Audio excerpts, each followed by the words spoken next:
Welcome to You Can Talk to Me, a Beatles podcast. It's time to make our way across the universe and talk all things John, Paul, George and Ringo. Sam, welcome along to the You Can Talk to Me Beatles podcast. I'm really glad you could make some time to join me. Thank you. I came across you on Instagram and was blown away, like many people have been since you started the account. But rather than me talk about that, can you just tell us a little bit about yourself, what you're doing right now in terms of bringing the Beatles alive again in your own unique way? Well, I'm really passionate about the Beatles. I love the Beatles. Favorite band, of course.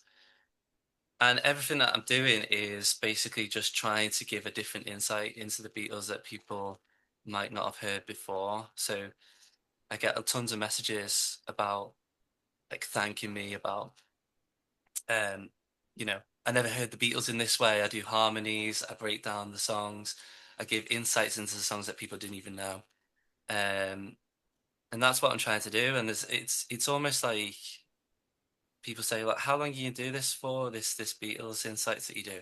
It's like I don't think there's an end point because with the Beatles, there's so much stuff you can do. There's so many things you can actually cover, so many topics. It's never ending. Yeah. It's infinite. You can always find different ideas or different reels, and that's what I do at the moment. And as I'm doing it as well, even I learn stuff as well. I learn something new about the Beatles, and when you're hearing songs, you can never really have a favorite Beatles album. You can never have a favorite song because it's ever changing. It depends on what day of the week it is, doesn't it? So Yeah. yeah, so that's what I do at the moment. I almost feel like I should say to our listeners that the first thing they should do before they even continue listening to this episode is find you on Instagram. Could you tell us where to find you on Insta, where people should go if they haven't discovered your work? Yeah, so my channel is, if you just search for SJ Plays Music, or Beatles Insights, and you'll find my Instagram uh, account on there. And what you'll find is basically a culmination of insights into songs, um, Beatles backing vocal harmonies, without obviously lyrics, so you have to guess the song, things like that. Yeah. Um, Performances as well of songs, which I'm trying to start to do more of, full performances, all sorts really. So have a look on there, and that's where you'll find me. Yeah. We were just talking off mic a moment ago before we started recording the show proper, and I'm second generation Beatles fan, and you came to the Beatles. Now you're a young man, recently a young dad, so congratulations. Yeah. Thank you. And I'm curious, before I find out where music first hit you, I firstly want to thank you because I've been listening to this music since I was 8 years old, and it was my religion for want of a better phrase. It was everything to me. And just recently I heard you exposing and performing the harmonies on Fixing a Hole. And I rediscovered that tune. I mean, I went back and listened to Pepper and with new ears. And that was you. And I'm sure, as you're saying, you're hearing that from people. It's a wonderful thing that you're doing there with the unearthing of just how rich those songs are beyond what we might just take on a first listen. When did music hit you as a younger man? It's really hard to say because I think I could answer that question in two ways. Just talking about when the Beatles hit me, when music hit me. Maybe they're kind of interchangeable because I think growing up as a very young boy, my grandparents are from that era. They're pretty much the exact same ages um, as the Beatles themselves. So Yeah. um, growing up, often I would stay at my grandparents and they would play Beatles music, especially my granddad. Um, and it kind of just sticks with you at a young age, doesn't it? You hear Yeah. those songs, probably like I'd say maybe "Hey Jude" and "Let It Be." They're the earliest sort of Beatles songs that stuck with me at that time. And I always loved music growing up. Not obviously not just the Beatles. It was Mm, my dad would play other '60s bands like the Who. yeah, Queen was played a lot, things like that. Um, my dad's obviously like a similar age to you, so second generation. Um, and then obviously I'm a bit younger. When I was in school, bands like Nirvana and yeah, things like that, and then things like just seeing films like Back to the Future and stuff like that in terms of wanting to learn how to play guitar. That then came into play. I'm kind of skipping through, obviously, into later years, but yeah. I studied popular music production at university. I, I don't really, you don't have to have a university degree to do any of this, but that's what I wanted to do at the time. I wanted to go to university. And doing that degree, the most useful, the best part, most interesting part of that degree was rediscovering, actually, really discovering the Beatles in terms of a musicological sense as well. Mm, I actually did a module called musicology, where you really delve deep into not just a song as it appears, or even the recording side of it, but the lyrics, the artwork, the everything that went into making each of these songs, and you start to realize that yeah, what these people did, what this band did was actually just genius. And yeah. you just get deeper and deeper, and you get more interested and more interested. So that was probably about just over 10 years ago, 12 years ago, where I really became interested in the Beatles. But in answer to the question, all my life I've been interested in the Beatles, and it hit me at a very young age. Mm. Yeah. You've got some fine vocal and guitar chops. What came first? The guitar playing, yeah. Yeah, I've done vocals on and off for years now. Um, I've done a bit in bands, and I'm always practicing it, even more so now. I just decided that I want to do vocal stuff for the Instagram and stuff, so even more now I'm practicing the vocal stuff. And the the harmonies of the Beatles are obviously, we know about the Beach Boys and like the Everly Brothers and mm, things like that, but the harmonies of the Beatles are incredible. And I'm sure as we get into this podcast, we'll talk about how they actually perfected um, that themselves and how they mm, actually got so good. But yeah, it was the guitar that came first. I was really interested in in, in playing from a very young age. I was always interested in guitar. Um, Finally got one when I was 11. I'm 33 now. I've been playing ever since. So I've been playing for mm, a very long time.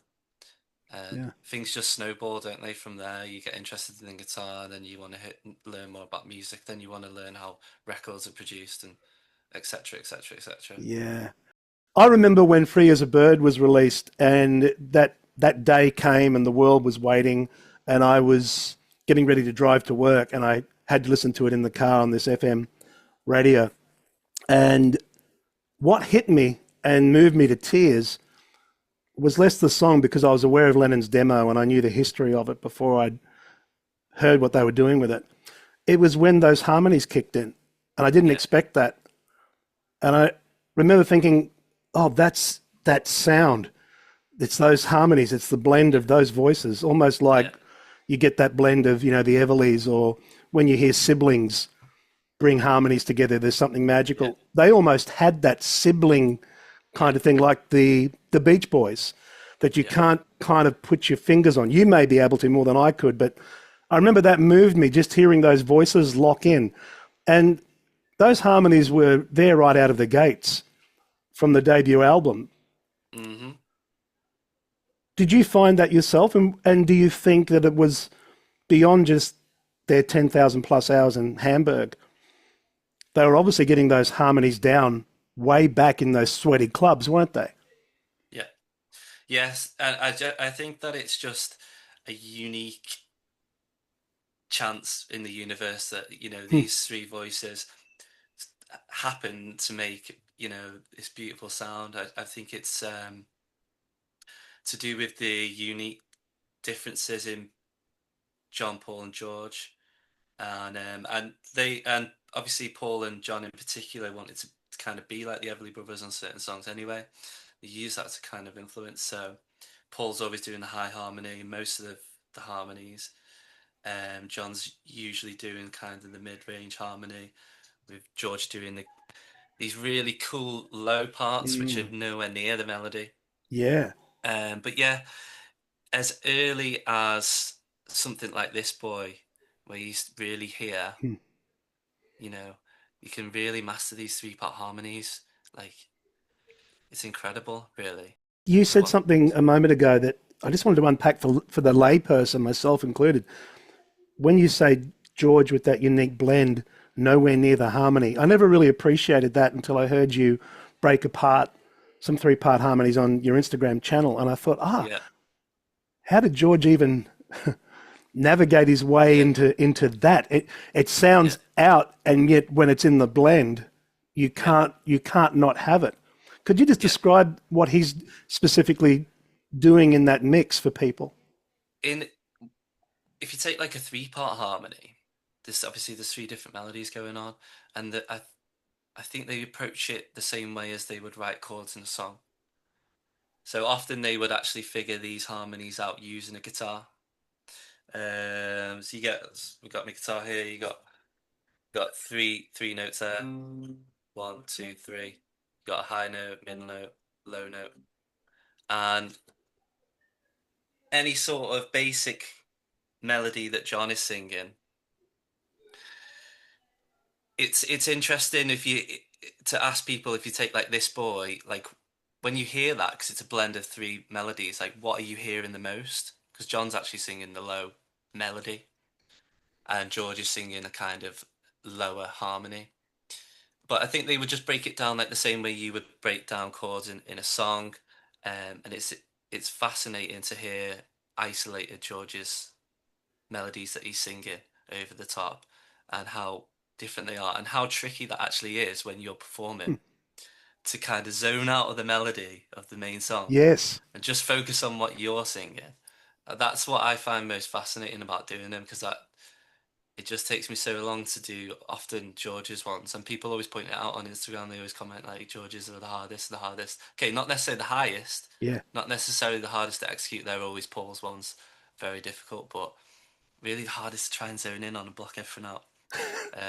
Is George's, definitely. So that's a little bit more about Yeah. that. Yeah. Can you hear the influence of early American girl groups in their work? Do you hear that in there? Yeah, definitely. I think there was like the Ronettes and Hmm. things like that. They were a big influence, and there's loads of different other ones. There was this influence on songs like Michelle, isn't there? On the I Love You," and even Yeah. like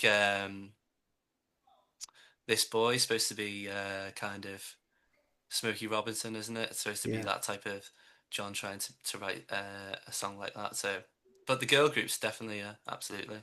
You can hear that, and it's amazing. Albums like the White Album. It's someone wrote a really good message to me. It's like the history of music up until that point. Yeah, there The you White go. Album. It absolutely is, Yeah. and you can hear influence of everything, and it's yeah, Yeah. It's yeah, a masterwork. yeah. When do you begin to hear a leveling up of the discipline of those harmonies? When do you start to your ears? Around what era, what album, what single? When do you can you pinpoint a time where you think, listen to what they're doing now in terms of harmony? Yeah, Rubber Soul Hmm. would definitely be the level up, because obviously they're doing the three-part harmonies like we just discussed in songs like This Boy. But Rubber Soul is definitely a leveling up. Obviously, the very first thing you're probably going to think of is Nowhere Man. Hmm. But anything like Think for Yourself, if you really listen to those harmonies, and I've done those. What you can check them out on my page. They are perfect choral, magnificent harmonies that are absolutely brilliant, and just different counter melodies that's going on. Michelle is another one with the vintage style like ooze and stuff, which became a lot more prominent in tracks like we were talking about before, Fixing a Hole and stuff. But Hmm. first time you really hear that is like Michelle, and Here, There, and Everywhere on Revolver, which is the album after, but it does start from Rubber Soul. There's Yeah. brilliant harmonies, obviously, backing harmonies in the other albums before that.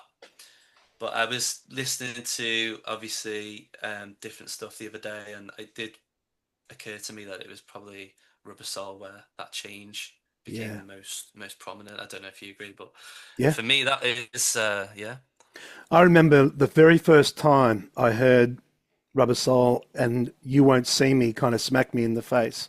And I was yeah, maybe 10.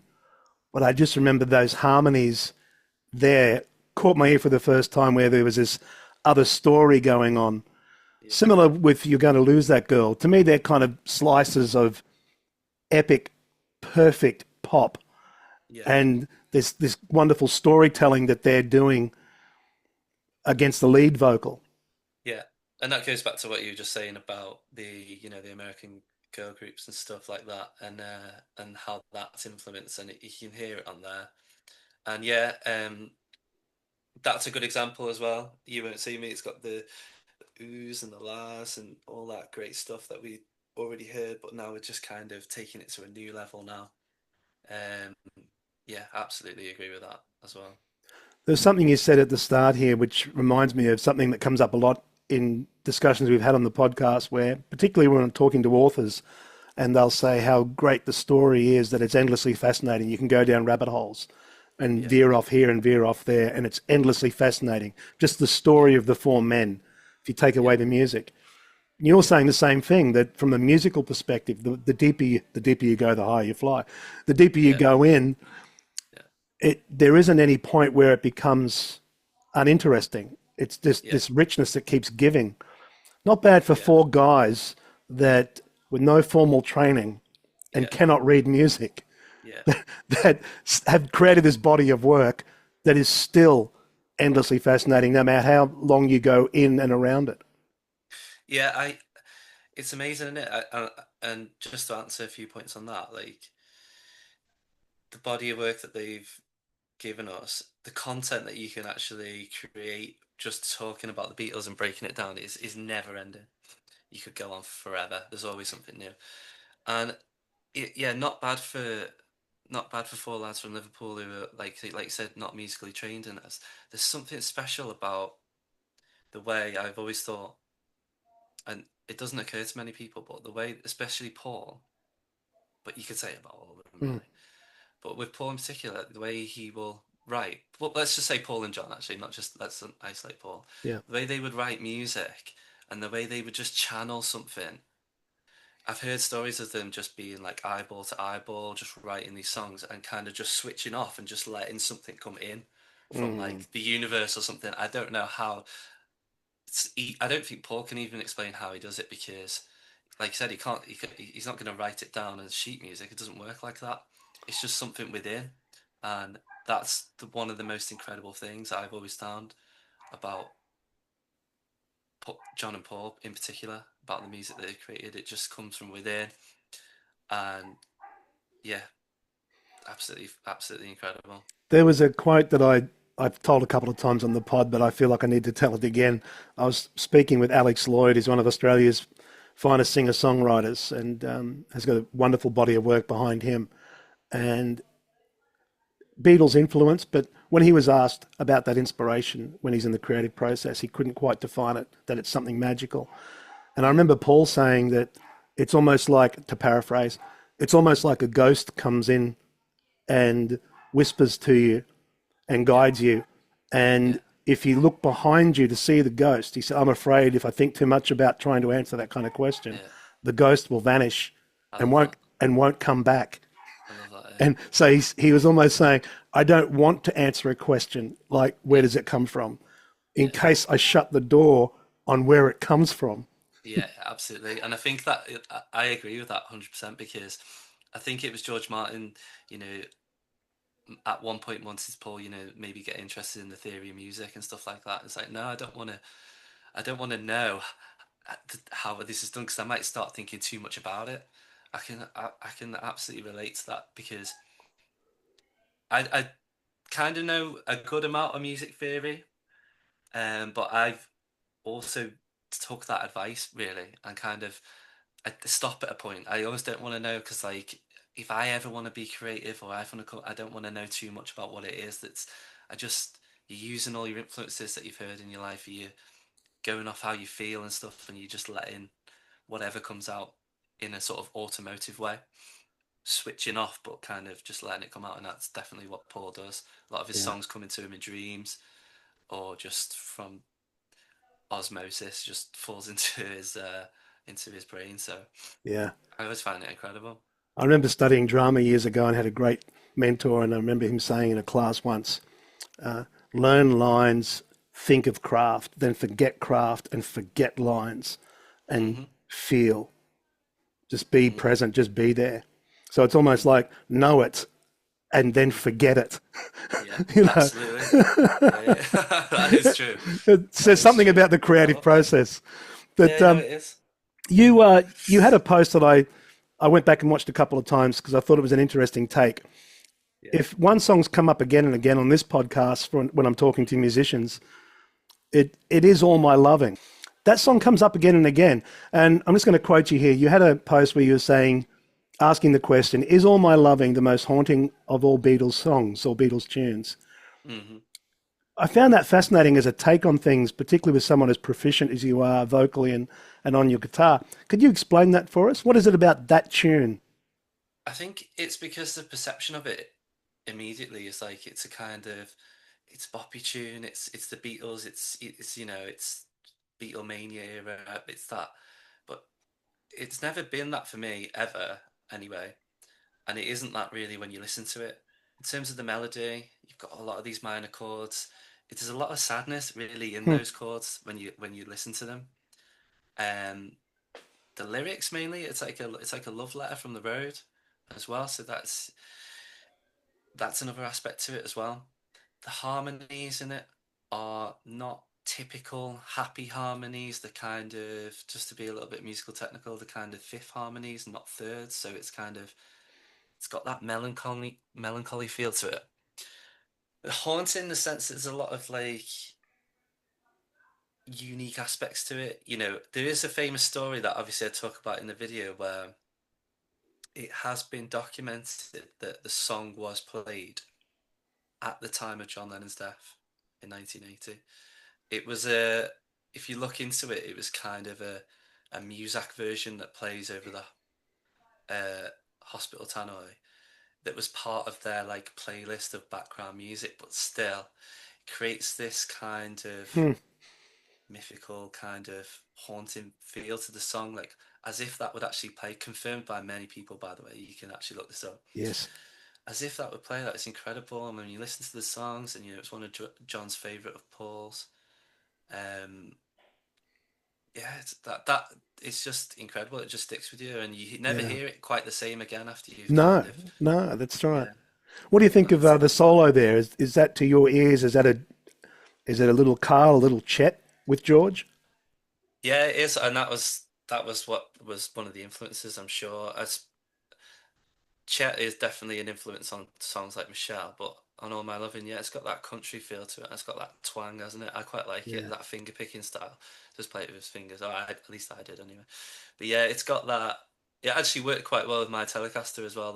Yeah. 'Cause that's got country feel. I did that one quite well. No, I don't always do them like perfectly, but that one was Yeah. pretty good. Um, but yeah, it's got that feel to it, and it just adds another dimension to it. There's so many layers to this one song, Yes. and it's amazing when you just pick out one song like that with so many layers. You can break it down. It's just one song Mm. of Mm. on one album. The Yeah. the time even when it came out wasn't like a big.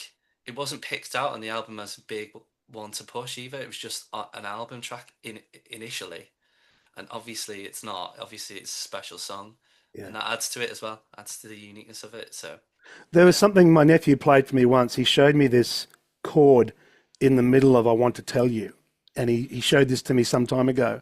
And he was yeah, describing that this shouldn't work here. You'll know what I'm talking about more than I will. yeah, yeah, And then yeah, I saw you posted something that almost told exactly that same story from a guitarist yeah, perspective, that there's yeah, finding those dark colors on the brush to put onto yeah, the canvas that don't yeah, quite feel right. yeah. Would you mind just explaining that for people? I just found that fascinating. This idea of maybe that's a song to focus in on as an example of finding the darkness in a piece where it otherwise wouldn't seem to fit. Yeah, it's the chord itself is crazy. E7 flat nine, I think it is. It's very dissonant. It's notes that really shouldn't work together.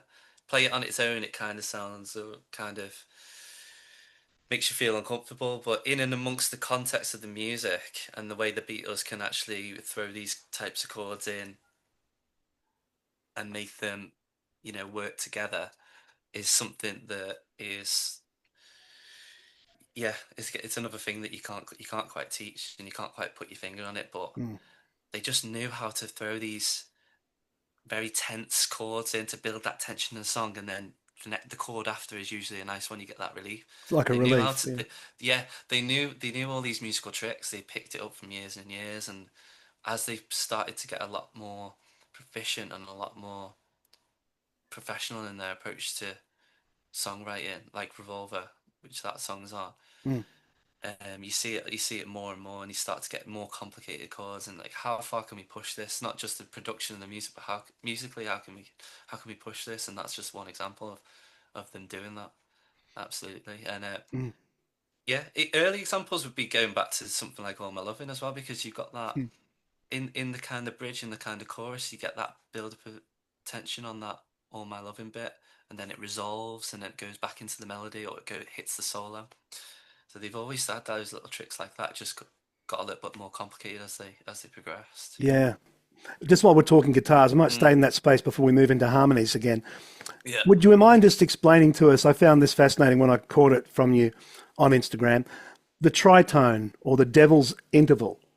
Could Yeah, you yeah, yeah. could you share a little bit about that? Because I hadn't considered any of that, and I thought that really told a story about I want you. She's so heavy. Yeah, yeah. What's so interesting about that, as I picked up in the video, is it just has that evil sound to it. It's just not really. It's not common. It's common in kind of maybe like you might hear it in film music in very early horrors Hmm. and stuff like that. And then the Beatles decide, we can make this, use it in song. I want you, she's so heavy. Then after that, after the Beatles have been and gone, you hear it a lot in kind of metal music, and that was my angle on that one. It was like, okay, you've not really heard it much in pop music in particular at that time, at that level. But then afterwards, you hear it loads, and it almost using that created a genre in music. So Mm. that's quite interesting. But that particular interval, the tritone interval, the way the notes are won't get too complicated, but it just Yeah. creates that kind of sinister, evil sound, doesn't it? But that is Yeah. it's quite an interesting little another angle of Yeah. looking Because at these songs. There's so at, many different angles you can look. for sure. And Abbey Road does kind of herald in the sound of the 70s in its own way, even from a production standpoint. And you Yeah, make the connective tissue with those chords or the tritone with Black Sabbath coming out of the yeah, gates as yeah, well, and them yeah, sort of tipping their hat to that same kind of structure. yeah, Yeah. yeah, absolutely. Because they were huge Beatles fans. The bass player, Geezer Butler was. Ozzy was obsessed with the Beatles, as we Yeah. know. And you can absolutely hear it. In the 70s, you can just hear the Beatles all over the place. Queen Hmm. wouldn't exist, would they? Let's be honest. You can hear it absolutely constantly throughout the music of a lot of these groups. So, um, another interesting angle to go from. Absolutely, Yeah, it's never ending. yeah. When No, you I look know. at the Beatles shift in this, particularly through the studio years, sonically for you, what's a favorite period? Is there one particular period you find yourself with your ears going back to? Whether it's the shift into the Eppies, Strat, the Gibson Mhm, SG for George, mhm, mhm, when they start to sort of mix it up a little bit, mhm. sonically for you, is there a period that you just go back to and think, oh, I love what they're doing here? Yeah, it's probably that period from like 65 to 67. Hmm. And like you've mentioned, the shifting of a lot of the sound in terms of starting to use some of the Fender Stratocaster. You can hear it on a lot of the songs. You can hear it on "Fixing a Hole" is a great example for Mm. that shift using the Strat. You can hear it all over Sergeant Pepper. Using the SG on other songs as well on the stuff on Revolver. Definitely. One of the main ones for that is probably Hey Bulldog and Lady Yes. Madonna. You can hear the SG on that. But yeah, that shift in terms of the actual gear that they're using is definitely sonically that period from 65 to 67, Rubber Soul up to Sergeant Pepper, including things like All You Need Is Love. You can hear the Stratocaster on that. That change in sound, it had such a great knock-on effect in the whole of music, really. Mm. People would hear what the Beatles are doing, and they were the great innovators, and they'd kind of just followed along with that. They kind of pushed music along, really, didn't they? I Yeah. find they really pushed music forward, and Mm. even when people are talking about the harmonies, the Beach Boys or the Beatles, and that they both pushed each other, Mm. just like John and Paul would try and push each other all the time in the songwriting. Bands like that, they just wanted to kind of top each other all the time, as Paul says a lot, and they'd always try and push production. They would try and think of, all right, what can we do now? How can this sound better now? Constantly, constantly, constantly. Um, so yeah, that Yeah. that would be the period for me that I would go for in terms of sonically. Yeah, I remember a quote from Noel Gallagher years ago, to paraphrase him, and it was, "Those Scouse bastards took every lick, every chord, every riff, and did all of it, yeah, and we're just left now to pick it up and reinterpret." yeah. No, I actually agree with that. There's only so much you can really do new now because the Beatles were like a singularity when they were when they were around. In terms of it would have just kept going and going and going. And yeah, the Oasis is a great example of that. Taking all that stuff and kind of reimagining it because how much new stuff can you really write, and especially these days, it's really difficult. Everything's kind of been done, so Yeah. I can kind of understand what he's saying there. It's quite in a quite a funny way, Yeah. as As he does. Noel does. Yeah, If you, definitely. I know it can all change on any given day, and like I think you might have said earlier, it's almost impossible to say this is a favorite album, that's a favorite track, or this is a favorite lick. But if you had to call it just for today, and it may not necessarily be that they're your favorites, but they're ones you would say to people, here's 5 Beatles harmonies you should go back and put your ears on. So for me, for example, I never really appreciated what was going on with Fixing a Hole till I came across what you were doing with it. And Hmm. now that's enhanced my listening experience. So Hmm. what would you say might be your top 5, and for what reason do you think? So in answer to that one, you've definitely got to start that with because it's got to be up there, hasn't it? For if you if I said to someone, listen to the Beatles vocal harmonies, I'm just going off with the first one that's going to come to my head is because, um, you know, it's three-part harmony, but it's like nine stacked voices, so three of each singing the Hmm. melody to make a Beatles choir. Very baroque influence, very classical vocal music, and it's like one of those songs that's like the book on how to really create these incredible harmonies. You can zone in on them when you listen to it. You can hear each melody if you concentrate. That would be one. This Boy would be two because it's an early three-part harmony from the Beatles. Had that kind of early 60s and 50s feel to it, Mm. from like American girl groups and stuff, like a doo-wop ballad in that sense. So it's kind of the polar opposite of because in a way that's Mm. more like baroque influence, classical musical influence. This is more like doo-wop ballad stuff. So you kind of get both ends of the spectrum, but that would be another one. Uh, Nowhere Man is a great one. It sticks in your head. It's a beautiful three-part harmony. You've got to check that one out if you're not familiar with it. If anyone somehow is not familiar with it, that would Yeah. be another go-to one. It just sounds great on its own. It starts off with just the vocal harmony of that song, then the music kicks in. So it just sounds great on its own. You don't need any music behind it. Yes, It Is was another one from like 65, Mm. which was John's attempt to kind of make this boy kind of do it again, but better. But it's brilliant, and some of the melodies in that are really, really complex and really complicated. Um, More than you'd expect, really. Hmm. Sounds deceptively kind of straightforward, but again, George in that one singing some really difficult stuff. And maybe, maybe If I Fell would be Mm. another. Still yet to do that, but I will do. That'd be another one.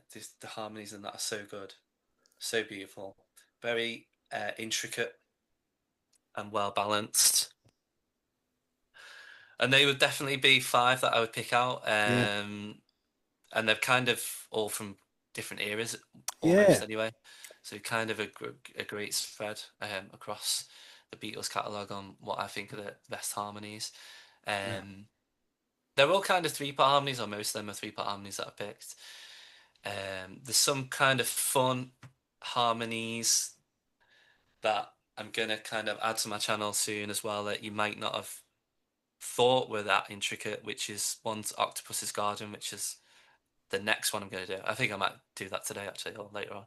Mm. Octopus's Garden is such a good one, and it kind of washes over people. I think when they Yeah. listen to the song, it's not something they think about those harmonies, and that's quite typical of Abbey Road in terms of Yeah. the harmonies because I've done She Came In Through the Bathroom Window. It's a 2 minute track on the long one, but the harmonies, that's just typical of Abbey Road. That they're all like that, absolutely, just really clean sounding, just really choral, like gospel sounding, but in the background. So it's not so obvious, but they are magical, Yeah.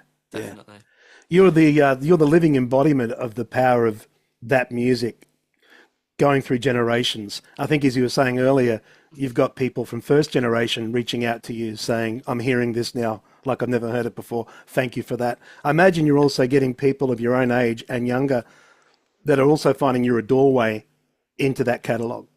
Yeah, absolutely. There are the age range of the people that tune in and interact with me is exactly what you just said. Mm, Um, but I like that.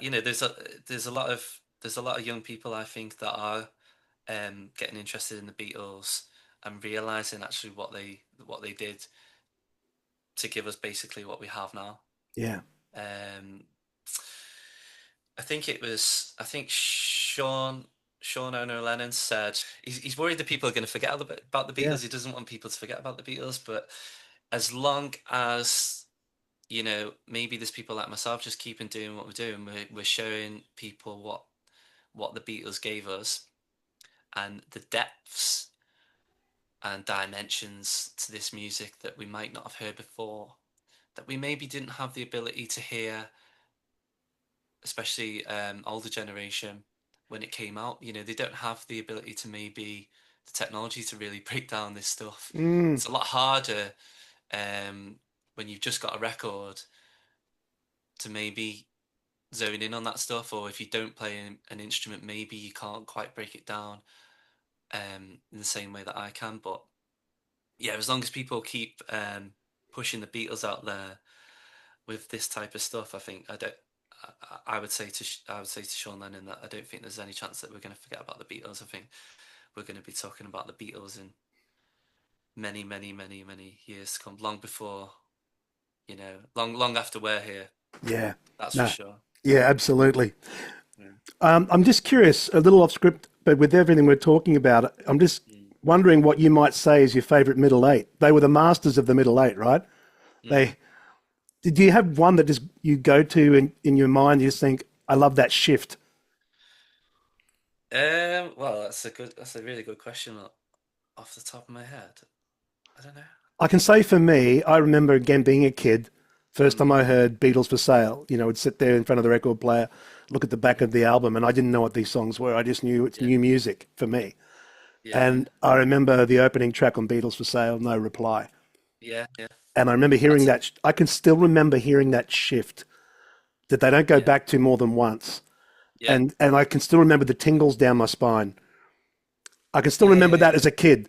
It really hit me, and remember thinking, "Oh, listen to that beautiful change, whatever that is they're doing there, never to Yeah, be yeah. repeated." And Yeah, yeah. as my brother once said to me, those middle eights that they created are almost mini songs within songs. I think you're almost giving me ideas now of stuff to do. I could definitely that'd be a good one to do, wouldn't it? Yeah, I think uh, the only times I've really talked about middle eights in Beatles songs, I think I came across. I've done a couple actually. Because I've done A Hard Day's Night is one that sticks in my mind. Because you have yeah, bit where that bit where Paul comes in. That suppose I would count as one. Maybe I've done We Can Work It Out as well.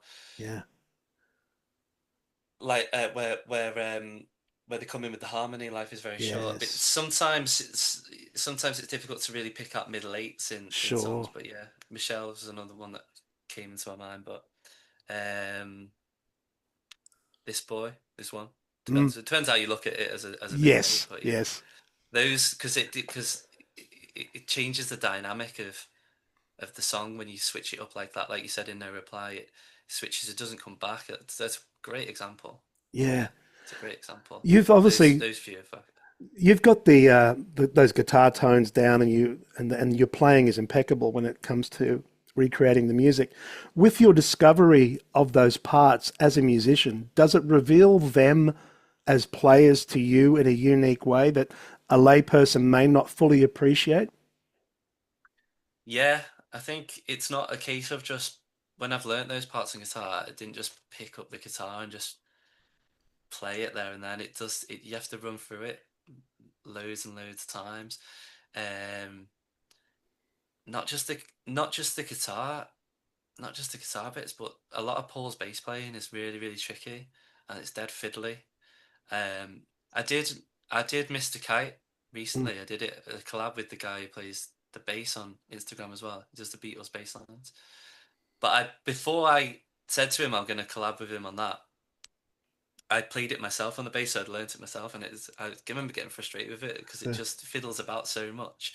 But yeah, that is exactly one thing that reveals how good they were as players is just breaking them down and learning the parts. Um, I was trying to think of like what some of the tricky George stuff. You know, Old Brown Shoes is a good one. yeah, It's a tricky George solo. All My Loving was quite tricky. I remember sitting with that and trying to play it over and over again and keep messing it up, keep messing it up. yeah. It's not just a case of just doing it in one take, as you Of can course. obviously know. It's not going to be, but yeah, it's fascinating. They're deceptively simple, aren't they? These Mm, things they just sound like a lot of people say to me. You know, you just I just thought when I listen to the Beatles, you just hear a song, but there's so much to it, and it's all deceptively simple. Um, Definitely the yeah, tones though. Yeah, but the tones are quite tricky. I feel like I'm at a bit of a disadvantage because I need to get myself probably an Epiphone Casino is one that I want next to try and really get that John rhythm sound. There's a lot of people on Instagram that are trying to recreate that sound that I really quite like, so I'll probably get an Epiphone Casino yeah, and probably a Strat as well to try and really delve into those tones a little bit deeper. So I do quite well with what I've got because I've got a yeah, Fender Tele. That's the yeah, main instrument that I use. Um, but yeah, it's getting the Beatles sound as well an art and a science in itself. yeah, There's a lot that goes into it to yeah. try and recreate those sounds. That's for sure. Now you mentioned collabs beyond just lay people and fans. It's obviously a global community is very easy now to access. Are you finding other musicians around the world connecting with you based on the content is starting to happen more and more, or has that sort of been there from the beginning? Yeah, it feels like there's like a group of people. I can only say from my perspective of doing the Instagram stuff. There seems like there's a group of people on there that kind of are aware of each other and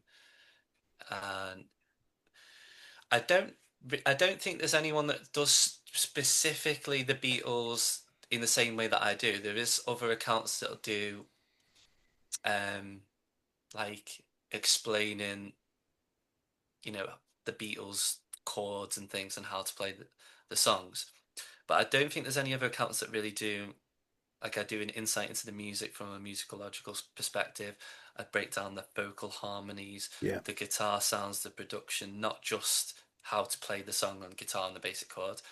Um, I do often think as well that, you know, can you really learn how to write music like John and Paul? I don't know. We were obviously talking before, weren't we? Like, that's something that they just had a natural ability to do. You can learn how they put the chords together, you can learn the chords, but I don't know if you can really learn how to, like, really do that again. I don't think it will be done again. So, Yeah. but yeah, there are other musicians that have reached out to me and stuff, and I just I'll just keep finding that. I'm Yeah. sure there'll be loads of collabs and loads of different things where where I'll be able to interact with new people Yeah. and share this common interest that we have in the greatest band.